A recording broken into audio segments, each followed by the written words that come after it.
So one of the things that you can do is you can directly copy and paste a URL onto Pixlr E project so that it comes in as a layer. And to do that, what you need to do is you need to go up over here onto the layer menu. And then once you do that, now over here, you can see that add URL as a layer is an option. So once you click here, this is what happens. There's the image URL. You can right click and paste out the URL that you're working with. So I'm just going to copy out an image URL right here and then paste it out. So this is how it works. You can load it out, and what happens is that it loads that URL as a layer instead of loading it as a new document, as you can see. And as with any layers, you can go around and then place it wherever you want. You can rotate it around right here, place it wherever you want, and so forth.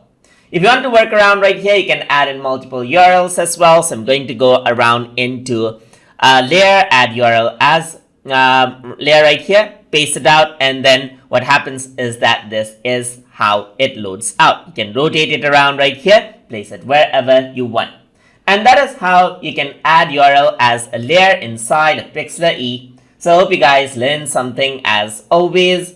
And as always, please like, comment, share, and subscribe.